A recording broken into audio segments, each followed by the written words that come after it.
video, I was wanting to discuss online worship. And in particular, this came from, I did a video recently on silent worship generally.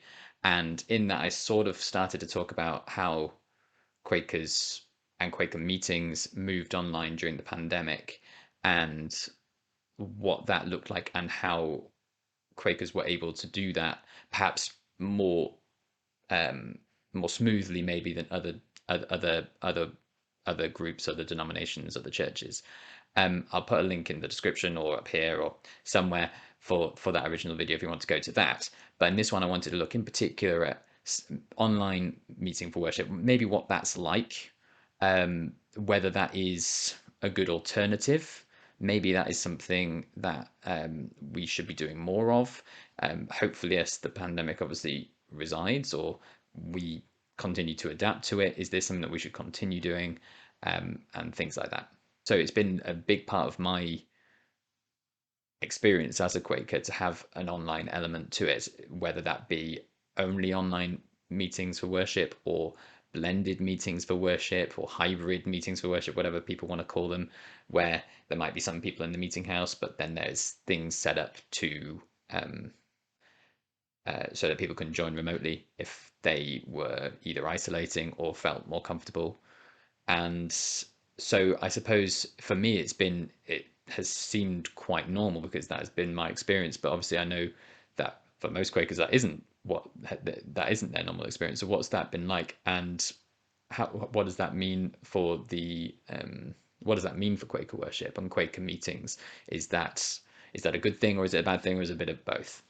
So as I said in my first video, the I think that Quaker meetings for worship were easier to move online because of the lack of um, outward rituals, things that you need to be physically present to do. So um, we do not need to take communion, we do not baptize and things like that. So there's no physical thing that requires us to be physically together. So the move online when we had to be was easier in that regard because there was nothing that was really stopping us. We don't sing either, and I've seen things and I've heard things from friends where they've gone online to church and tried to sing, and obviously with the feedback and the echo, it just doesn't work. We don't do that. So in terms of what a Quaker meeting online looks like, it looks very similar to what a normal Quaker meeting would look like, apart from the fact that everyone's in their own homes.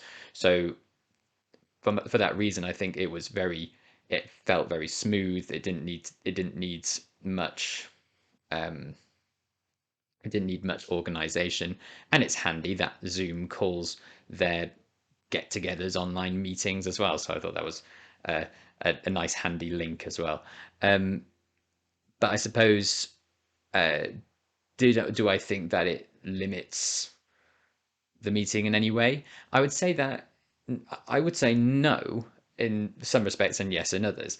I think that no, because in a meeting for worship, the idea is that the inward light is shining on us all. That there's the connection is completely irrelevant to physical space and more about that communal searching for the truth, that communal searching for God's will, and so on. So it's not physically bound. We also don't have this idea of consecrated space. We don't have to worship in our meeting house. A meeting house is just, as I've mentioned before, is just simply a place where we can meet to worship.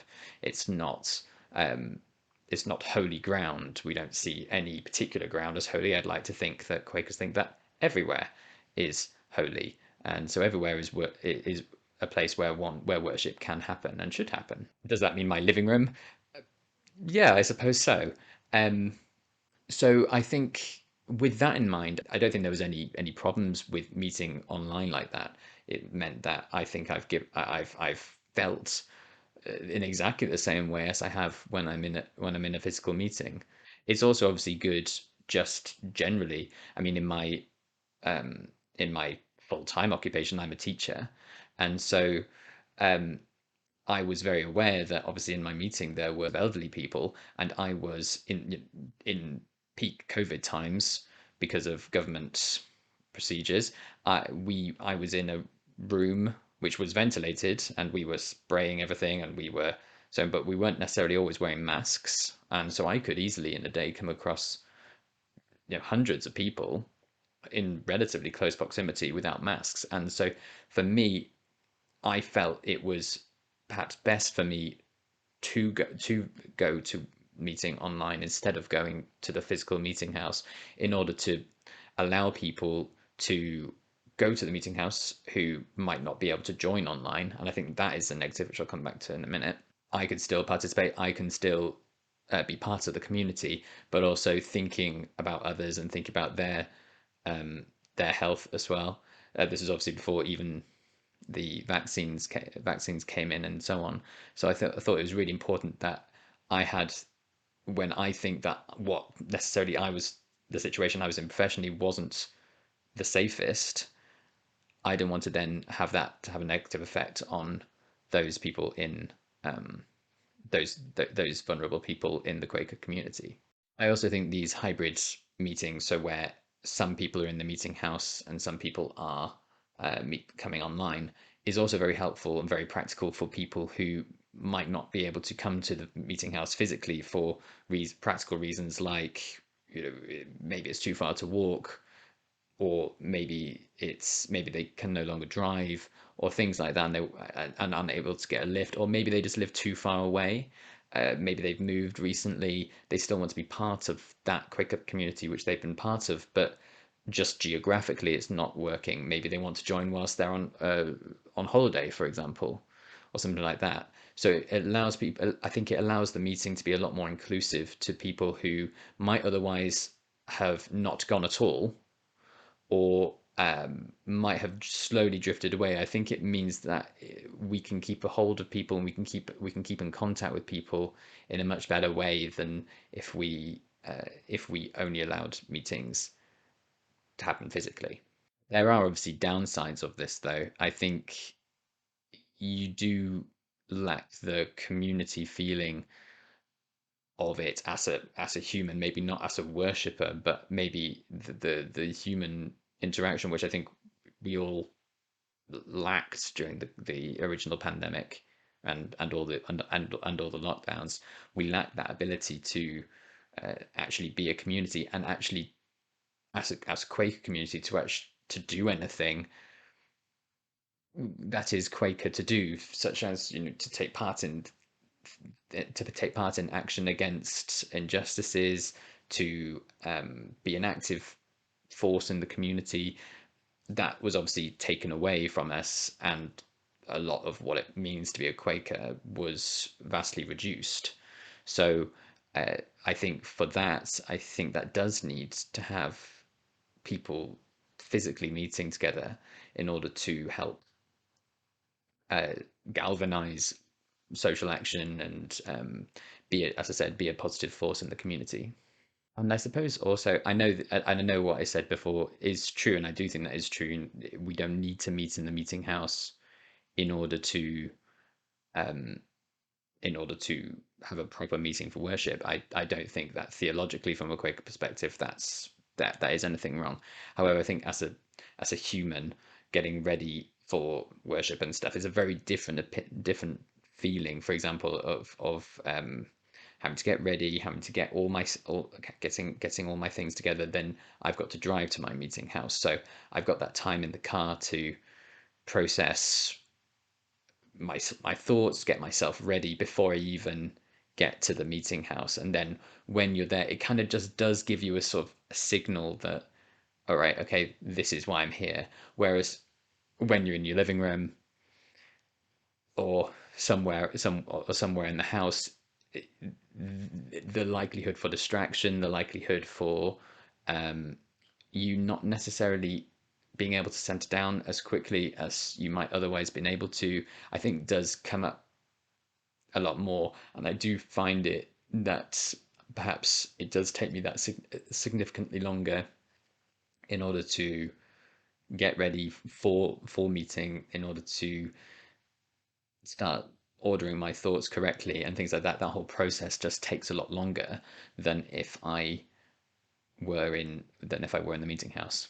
And then on inclusivity again, as I've sort of said, if we are solely online, which we at times had to be, then there are people who maybe aren't online in any way. Maybe they don't have emails, they don't have the internet, they're not able or don't feel comfortable in joining meetings online for a wide range of reasons, then they then do miss out. And so what we had to do in our community is we would then be calling those people, we'd be maybe going to visit them on a one-to-one basis like that, but we wouldn't necessarily be able to meet with them, meet maybe with a capital M. And so they miss out on the spiritual aspects of a Quaker meeting, which is fundamental. Uh, so I think that is a downside. Whereas if at least there's a blended meeting going on, it does allow the people to come in who maybe can't come online, but it allows maybe the people who feel more comfortable for whatever reason to come in online to partake as well. I think there can sometimes be a disconnect in these sort of meetings. I think it can be that, especially depending on the quality of the equipment that the meeting house is able to provide, this can maybe not always work out so well.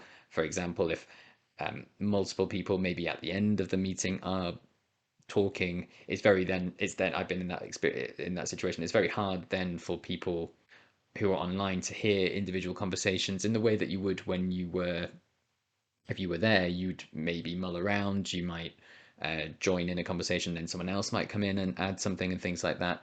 Whereas if you're online and just listening through one audio source, this can actually be really hard to do. And so this idea of having a separation between people in the meeting, I think is negative overall because you can't really all join. You can't all participate in the same way. And so I think maybe this is just a technology thing, and hopefully, as well, unless everything just goes back to normal or pre 2020, I think hopefully with the improvement on technology and maybe some investment in technology as well, I think would be really good, and maybe something that would get better.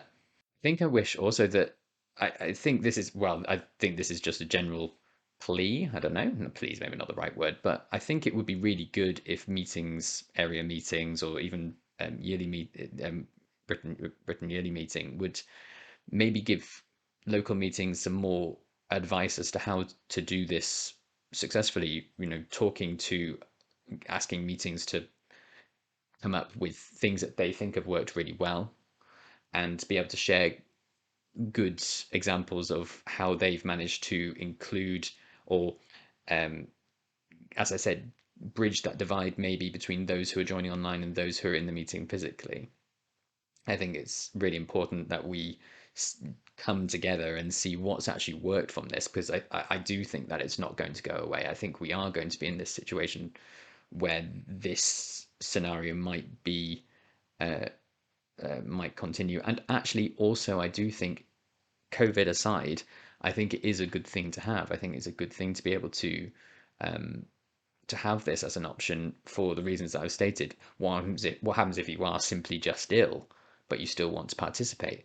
Or what happens if, as I said, maybe you are on holiday, but maybe you still want to go to a Quaker meeting house, and maybe where you are on holiday there isn't one in your vicinity. So I think we should certainly should keep this. I don't think there's anything in, as I said, in Quaker theology which really stops us from doing this, or means that I think that what this is bad.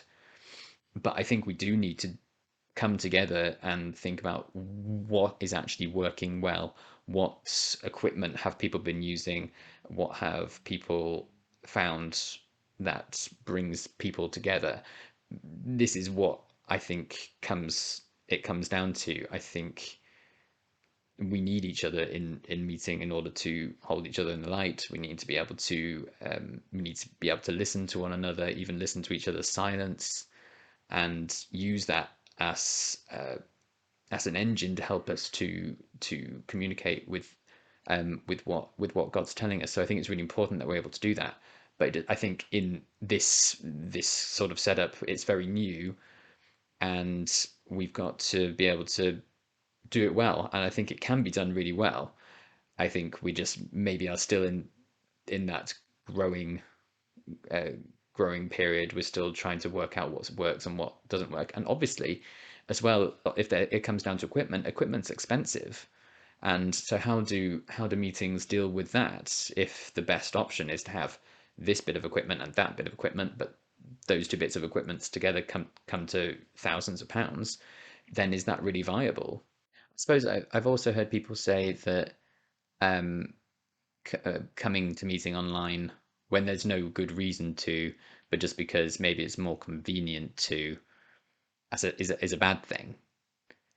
And I've talked to people who've said, well, I think we should move away from online meetings and blended meetings when we don't need them anymore, because it stops people from being fully members of the community and coming physically to the meeting house because it's just more convenient. You don't, especially like for me, I have had these thoughts as well. I have to drive 25 minutes.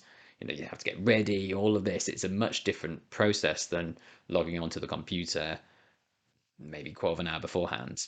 It's a very different feel as well, and and I can understand that feeling as well. That if it were easy, if that's then really made so easy and so maybe non-committal as well, it can lead to then non-committal Quakers, which is fundamentally against what Quakerism believes. We have to be committed to the testament is we have to be committed to our way of life. Otherwise, as an experience-based religion, what is it? And so I completely get that. However, I on the flip side, I also think that if we've got this ability to, we might need to think about those people, for example, who might not be in the best place, might think, oh, maybe I'll give it a miss this week. Maybe I don't know, I don't feel like it's right for me to go. I don't feel connected. I feel in a bad place. Maybe I'm feeling depressed. Maybe I'm feeling really angry. Maybe I'm feeling really upset or tired. Maybe I just won't go. I think with people maybe thinking like that and maybe therefore not coming to a meeting in the old system, they just wouldn't come most likely unless they maybe really force themselves to and really push themselves through that. But that can be really difficult for people. So actually having this alternative option of being able to join online, which maybe if that's all you can do at that point, maybe if you've got so much stuff worrying in your mind, but you do see it as important, and hopefully people do, that there's then this kind of fail safe where we can catch these people who might otherwise just not show up at all.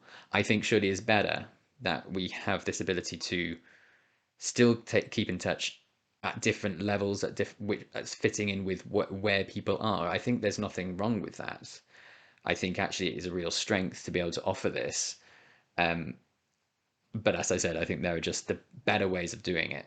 So I suppose I'll end this video by saying if you are attending a meeting which you think has dealt with this online blended hybrid style of meeting really well, or if things have gone really well in your meeting house, then I would really like to hear what you guys have done, because I think our meeting house is still trying to work this out. So I think if you guys have anything that you think has worked really well, please do share it. Please do have a discussion. I think that's really good. I would like to really help people and meetings come up with solutions for this, because I really do think it is important for integrating people and to catching those people who maybe might be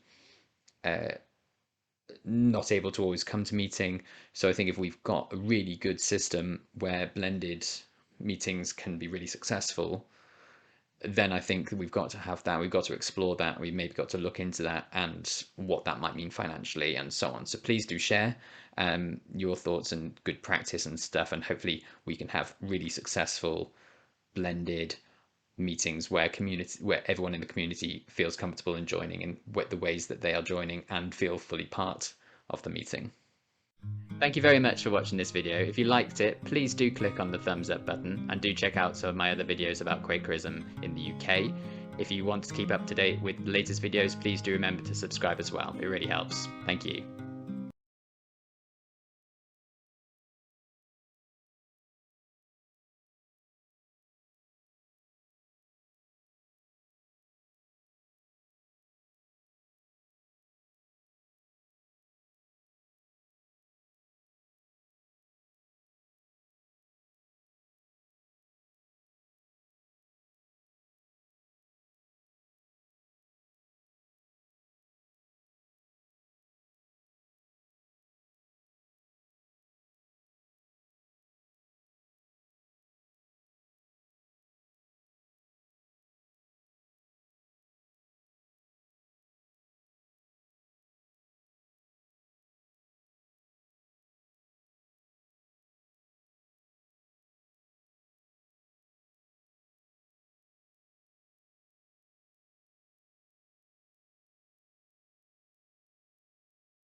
Thank you very much for watching this video. If you liked it, please do click on the thumbs up button and do check out some of my other videos about Quakerism in the UK. If you want to keep up to date with the latest videos, please do remember to subscribe as well. It really helps. Thank you.